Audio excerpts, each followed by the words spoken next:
21 నుంచి మొన్న 24 దాకా 349 మంది క్రియాశీలక కార్యకర్తలు వీళ్ళు చనిపోవటం జరిగింది.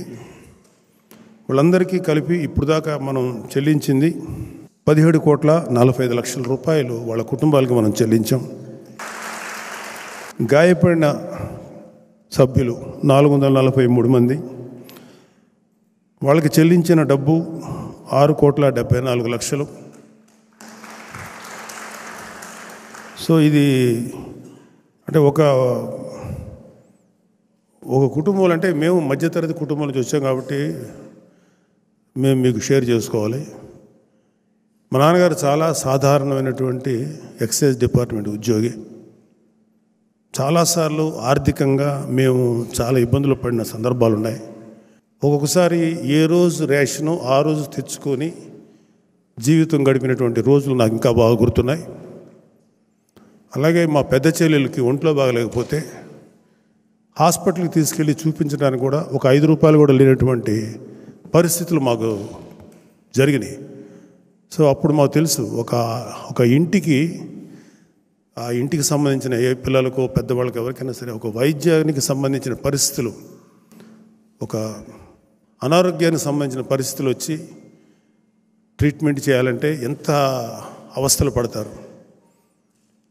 ఒక్కొక్కసారి నాకు కొంతమంది మిత్రులు చెప్పారు, ఒక్కసారి ఒంట్లో కనుక బాగలేకపోతే ఏదైనా అయితే ఒక పెద్ద జబ్బు అయితే శాశ్వతంగా వాళ్ళకున్న ఆస్తులు అమ్మేసుకోనో సొంత ఇల్లు అమ్మేసుకోనో ఆ వ్యక్తిని బతికించుకుంటా ప్రయత్నించి అదృష్టం బాగుంటే బతికినా వాళ్ళు అన్నీ పోగొట్టుకొని ఒక ఇల్లు లేకపోతే ఒక కొద్దిపాటి స్థలం లేకపోతే కొద్దిపాటి ఆస్తి అంతా పోగొట్టుకొని మళ్ళీ జీవితాన్ని మొదటి నుంచి ప్రారంభించటమా, లేదంటే చనిపోయిన వ్యక్తి ఆ వ్యక్తికి ఒంట్లో బాగలేక ట్రీట్మెంట్ చేయించినా సరే చనిపోతే ఆ కుటుంబానికి ఆ ఉన్న కొద్దిపాటి ఇల్లు వాటెవర్ పొలం కానీ ఆస్తులు కానీ అమ్మేసుకొని భర్త లేకుండానో లేకపోతే ఆ ఇంటికి బ్రెడ్ విన్నర్ లేకుండానో రోడ్ల మీద పడిపోయిన కుటుంబాలను ఎన్నో చూసాం మేము. బహుశా మన నాయకుడు పవన్ కళ్యాణ్ గారు ఇలాంటివి కోకొలలు చూస్తుంటారు. అందుకని ఆయన మనసు కరిగి ఆయనకు ఏదైనా చేయాలన్న ఆలోచన వచ్చినప్పుడు ఆయన ఆలోచన నుంచి వచ్చినటువంటి ఈ గొప్ప కార్యక్రమమే జనసేన క్రియాశీలక మెంబర్షిప్ కార్యక్రమం. మీరందరూ కూడా ఎవరైతే కట్టుకోగలిగే వాళ్ళు రెన్యూల్ చేసుకోండి. ఒకవేళ ఎవరైనా కట్టుకోలేకపోతే బాగా పేదరికంలో ఉంటే మనకి ఇవాళ జనసేనకి బలమైన నాయకులు ఉన్నారు అన్ని నియోజకవర్గాల్లో. వాళ్ళకి జనసేన క్రియాశీలక సభ్యత్వం తీసుకోవాలని అనిపించినా ఒక 500 కూడా కట్టలేని పరిస్థితిలో ఉన్న వాళ్ళకి ఒక్కొక్క కార్యకర్త అంటే కాస్త సంపాదించుకున్న కార్యకర్త కానీ డబ్బున్న కార్యకర్త కానీ నాయకులు కానీ వీర మహిళలు కానీ ఒక వ్యక్తికి మీరు స్పాన్సర్ చేయండి ఒక 500 రూపాయలు. అక్కడ మీరు స్పాన్సర్ చేసి వాళ్ళు మెంబర్స్ అవుతారు. ఎట్ ద సేమ్ టైం వాళ్ళకి ఒక భద్రత కల్పించిన వాళ్ళు అవుతారు. అంటే ఒక చాలామంది ఏంటంటే ఎరా రాజకీయాల్లో తిరిగి పాడైపోయాడు ఎందుకు కాకుండా అయిపోయాడు అని చాలామంది అనిపించుకుంటుంటారు, యూత్ కానీ లేకపోతే చాలామంది నాయకులు కానీ. కానీ ఇవాళ జనసేనలో చేరితే జనసేనలో క్రియాశీలక సభ్యత్వం తీసుకుంటే ముందు మా కుటుంబ సభ్యులకు ఒక భద్రత ఉంటుంది, మాకు జీవితానికి ఒక భరోసా ఉంటుందని నమ్మకం కలగజేసింది. కాబట్టి మీరందరూ కూడా మీకు చేతనంత వరకు మీరు సపోర్ట్ చేయండి. నేను కూడా మన చక్రవర్తి గారిని కానీ హరిప్రసాద్ గారిని చెప్పండి, నేను కూడా కొంత ఎవరన్నా నిజంగా కట్టుకోలేని కార్యకర్తలు ఉంటే వాళ్ళకి కట్టండి. I will support sir. ఏమైనా ఉంటే నాకు చెప్పండి, నేను కొంతమందికి చేస్తాను. నిజంగా ఇవాళ ఒక ఉన్నతమైనటువంటి వ్యక్తిత్వం, మానవత్వం, త్యాగనిరతి, గ్రేట్ క్యారెక్టర్ ఉన్న పవన్ కళ్యాణ్ గారు ఎన్నో మంచి పనులు చేశారు. ఆయన రైతులకి వెన్నుదన్నుగా నిలబడి 3,000 మంది రైతులకు నిలబడ్డారు. ఎన్నో సహాయ కార్యక్రమాలు చేశారు. ఎవరిదాకో ఎందుకు 2010లో నేను ఒక నిర్మాతగా దారుణంగా నష్టపోయి కోట్ల రూపాయలు అప్పుంటే ఆ రోజు నాకు నిలబడిన వ్యక్తి మా తమ్ముడు పవన్ కళ్యాణ్ గారు. అలాగే మా అన్నయ్య చిరంజీవి గారు, ఇద్దరు నాకు ఒక మూల స్తంభాలాగా నిలబడ్డారు. సో వాళ్ళు ఇచ్చినటువంటి లైఫ్ నాకు ఇది. సో ఈ జీవితాన్ని వాళ్ళ యొక్క ఆశయం కోసం, వాళ్ళ కోరిక కోసం నాకు చేతనైనంత వరకు వాళ్ళకి సేవ చేస్తాను. నాకంటూ రాజకీయాల్లో ఎటువంటి ఆశలు లేవు, ఎటువంటి పదవికాంక్ష లేదు. ఈ పార్టీకి అంటే నేను ఒకటి నేర్చుకున్నాను లైఫ్లో, అయితే నువ్వు చాలా గొప్పవాడి అవ్వటానికి ట్రై చేయండి, ఎవరైనా సరే తప్పులేదు, అది చాలా గ్రేట్. కానీ నాకు అంత కెపాసిటీ లేదు, నేను గొప్పవాడిని అవ్వడానికి చేసే అంత దమ్ము నాకు లేదు. కానీ నువ్వు గొప్పవాడి కాకపోయినా ఒక గొప్పవాడికి అండగా నిలబడు, సపోర్ట్గా నిలబడు. నేను అది చేయగలిగాను. సో పవన్ కళ్యాణ్ గారి ఆశయం కోసం, ఆయన ఆశయాలు నిలబెట్టడం కోసం నాకు చేతనైనంత వరకు చేస్తాను. నాకు వయసు సహకరించినంత వరకు చేస్తూనే ఉంటాను. కానీ నిజంగా ఇవాళ మన అదృష్టం కూటమి ప్రభుత్వం రావటం, అలాగే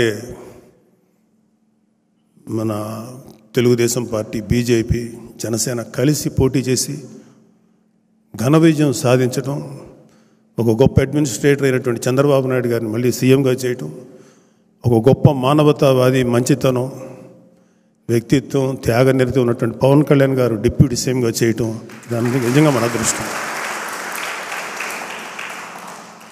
సో వచ్చి నెల అంటే ఇది out of the context, sorry to say this, వచ్చి 30-40 డేస్ అవుతుంది ప్రభుత్వం ఏర్పడి. అర్జెంటుగా ఏమీ చెప్పినా ఇలాంటి పనికిమాలినటువంటి కామెంట్లు చేసే వైసీపీ వాళ్ళని చూస్తే నాకు చాలా చిరాగ్గా ఉంటుంది. మనం 6 నెలలు టైం ఇచ్చాం వైసీపీ ప్రభుత్వం వచ్చినప్పుడు, వాళ్ళు కనీసం 1 మంత్ కూడా టైం ఇవ్వకుండా కాట్ల కుక్కల్లాగా మీద పడుతున్నారు కూటమి ప్రభుత్వం మీద. పర్వాలేదు, మీరు పడండి, మిమ్మల్ని మీ పరిస్థితిని బట్టి మీకు యాంటీ రాబీస్ ఇంజెక్షన్ ఇవ్వటమో, లేకపోతే మీరు చేసిన యాదవ పనులకి తన్ని మీ నేరాలకి తగిన బుద్ధి చెప్పి లోపల వేయటమో జరుగుతుంది, దాంట్లో డౌట్ లేదు. ఏ ఒక్క వైసీపీలో ఉన్నటువంటి వ్యక్తి, క్రైమ్ చేసిన ఏ వ్యక్తి కూడా తప్పించుకోలేడు. రాబోయే 5 ఏళ్లలో మీరు చేసుకున్న కర్మకి మీరు అనుభవించాల్సిందే శిక్ష. ఎవరి మీద వ్యక్తిగతంగా మేము ఎటువంటి నేరారోపణలు చేయము, మేము ఏ వ్యక్తిని టార్గెట్ చేయము. కానీ మీరు చేసిన ప్రతి పనికి మీరు సమాధానం చెప్పుకోవాల్సినటువంటి రోజు నాకు తెలిసి 1 or 2 yearsలో వస్తుంది. అదే దట్ డిపెండ్స్ అపాన్ వాళ్ళ గ్రావిటీ, వాళ్ళు చేసిన నేరాలు ఎట్లా ఉంటాయి వాటిని బట్టి. అంటే నేను ఎందుకు చెప్తానంటే, ప్రజలకి ఎటువంటి ఉపయోగపడకపోగా వాళ్ళ జోబులో నుంచి ఈ వైసీపీ నేతలు కానీ, జగన్మోహన్ రెడ్డి లాంటి వాళ్ళు కానీ, వాళ్ళ జోబులో నుంచి 10 రూపాయలు ఇవ్వటం నేను ఇంతవరకు ఎక్కడా చూడాల. పైగా ప్రజల కోసం నిలబడి గత 15 ఏళ్ళ నుంచి, 10 ఏళ్ళ నుంచి పార్టీ పెట్టి 15 ఏళ్ళ నుంచి రాజకీయ అనుభవం ఉన్న పవన్ కళ్యాణ్ గారు ఎన్నో మాటలు పడ్డారు, ఎన్నో తిట్లు తిన్నారు. సరే, ఇవన్నీ పార్ట్ ఆఫ్ ద లైఫ్. నేను ప్రజల కోసం సేవ చేద్దామని ముందుకు వచ్చినప్పుడు ఇవన్నీ తీసుకుంటాను. ఎందుకంటే నా టార్గెట్ వీళ్ళ తిట్లు లేకపోతే వీళ్ళ శాపనార్థాలు కాదు, ప్రజలకి నేను ఎంత గొప్పగా సర్వీస్ చేయాలి అన్న ఆలోచన వల్ల ఆయన ముందుకు నడిపించగలిగింది ఆలోచన. అందుకే ఆయన ఇవాళ మంచి స్థితిలో ఉన్నారు. డెఫినెట్గా రాబోయే ఈ 5 సంవత్సరాలు ఆంధ్రప్రదేశ్ ఒక గోల్డెన్ ఏజ్ చూస్తుంది. దయచేసి ఎవరైతే ఇక్కడ ఉన్నవాళ్ళు, మీరు కానీ ఎవరైనా సరే, జస్ట్ కొంచెం ఓపిక పట్టండి, అన్నీ సక్రమంగా జరుగుతాయి. మాకు కళ్ళారా మేము ఎంతో, అంటే మన ఎలక్షన్స్కి వెళ్ళినప్పుడు ఎన్నో దుర్మార్గాలు చూసాం. సాక్షాత్తు సీఎం స్థానంలో ఉన్నటువంటి జగన్మోహన్ రెడ్డి చెప్పినంత అబద్ధాలు, అంటే ఒక అబద్ధం చెప్పితే అతికినట్టుండాలి, అంత గొప్పగా చెప్పగలడు ఆయన. అబద్ధాలు చెప్పటంలో ఆయన డాక్టరేట్ పొందాడు. పచ్చి అబద్ధాలు. రైతులు దారుణంగా ఆత్మహత్యలు చేసుకుని, కౌలు రైతులు చనిపోతే మేము ప్రత్యక్షంగా తిరిగాం. ఆ కుటుంబాలు ఎంత దారుణమైన పరిస్థితుల్లో మేము చూసాం. ఒక్క రైతు కూడా సూసైడ్ చేసి చచ్చిపోలేదని పవిత్రమైన అసెంబ్లీ సాక్షిగా మాట్లాడినటువంటి జగన్మోహన్ రెడ్డి గారు. జంగారెడ్డిగూడెంలో కల్తీ సారా తాగి కొంతమంది పేద కార్మికులు చనిపోతే సహజ మరణాలని చెప్పి శాసనసభ సాక్షిగా పచ్చి అబద్ధం చెప్పిన వ్యక్తి జగన్మోహన్ రెడ్డి గారు.